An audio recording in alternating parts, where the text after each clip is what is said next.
Hello, lovers of African films and theaters. I am BT, and welcome to the bothakgatv YouTube channel. Today we are talking about Riding with Sugar. Riding with Sugar is a film available on Netflix.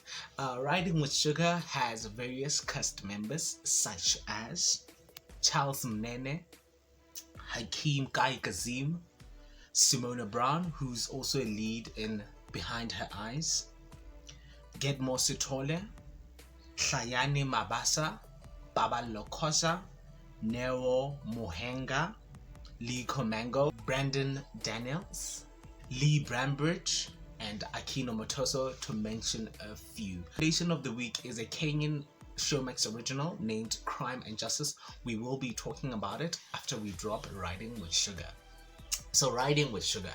Riding with Sugar is a film about a refugee who came to South Africa to seek refugee because in their country of birth, I believe Zimbabwe, the events that happened there led them to eventually fleeing and seeking aid and refuge in South Africa. So we see this young man Joshua go through a lot of things that I believe a lot of refugees are subjected to, having to fend for yourself, being underpaid, just seeking an opportunity and just seeking somebody to just come and hopefully help yourself, and I think they did painting that well. I think their opinions were well informed. They were educational in teaching an audience about what it really truly means to be a refugee, and that it's not just black and white. It's not just about deciding to show up for yourself. It's bigger than that. The dynamics, social inequality, lack of resources, those are things against them. It's shot in Cape Town. The events of the film are based in the Western Cape. I think the way they shot the suburbs of Cape Town and the way they shot the townships of Cape Town, that was like beautiful. Like I felt like I was just feasting on like locations. Joshua has an accident in the film that changes his life forever. So Joshua is a biker. He has an incident that changes his life forever, and I think through that incident it allows us to really come into Joshua's world and really learn about his father and what happened to him, the realities that a lot of refugees are subjected to. A lot of people in their home countries across the African continent are subjected to.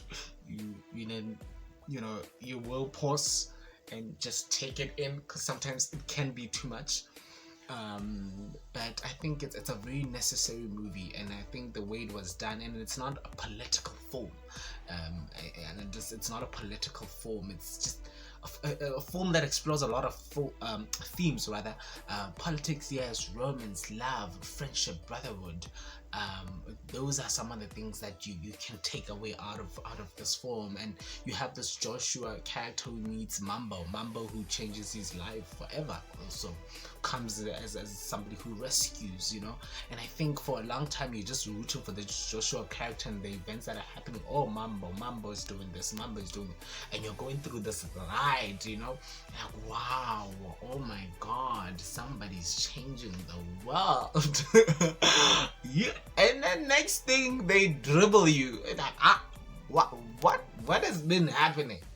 What has been happening? But I think the deliberate usage of promoting and almost advocating and talking about literature in such a fun way, factual also, because I think that's testament to the research that was needed in making of the film, but the usage of literature, referencing authors, I think that took time. I think shout out to the script writing team. That must have taken time to just explore the script and get that fact. And the way you see these young kids, toothless Femi, Fetgook, Rusty, and the way they're being taught about the African continent, about the world at large, and their mantras and every day, like those daily affirmations, like that Mambo was doing right. I'll salute him for that. You have Joshua meeting Olivia who comes into his life, and a little bit of spoiler. One is rich, one is poor, but it was not a typical poor partner meets rich partner, and families going against one another. How dare you bring a rich marry a poor person? It wasn't that. And I think how they showed those events, that was refreshing.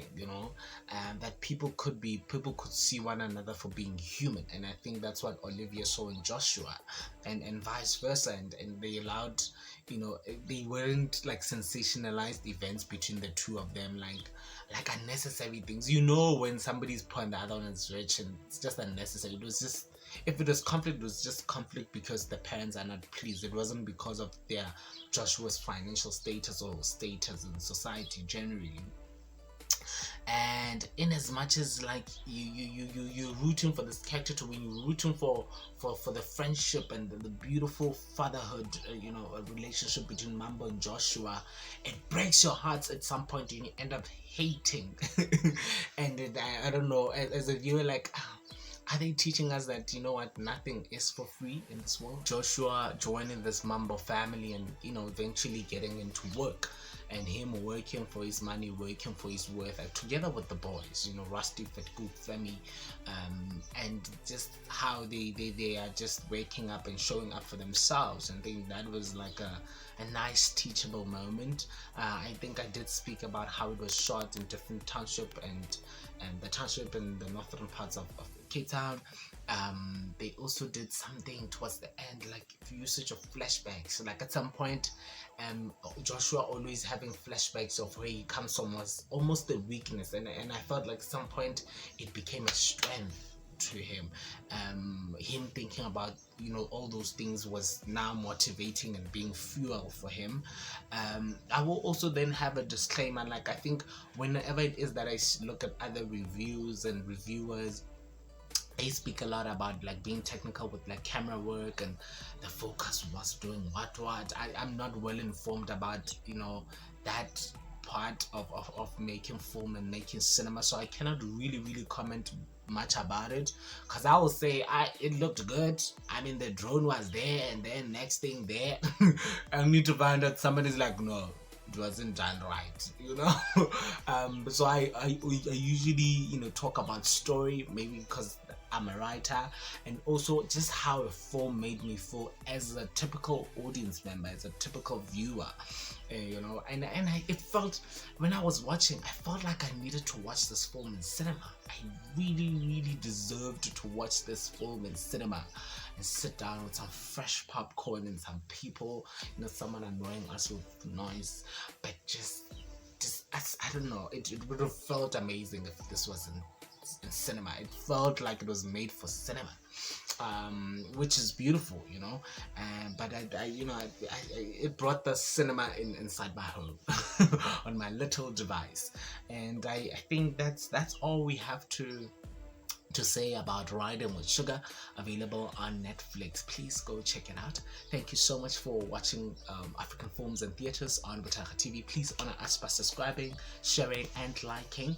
Comment on the feedback and some of the things that you'd like us to talk about on the show. Thank you so much. We don't take your support for granted.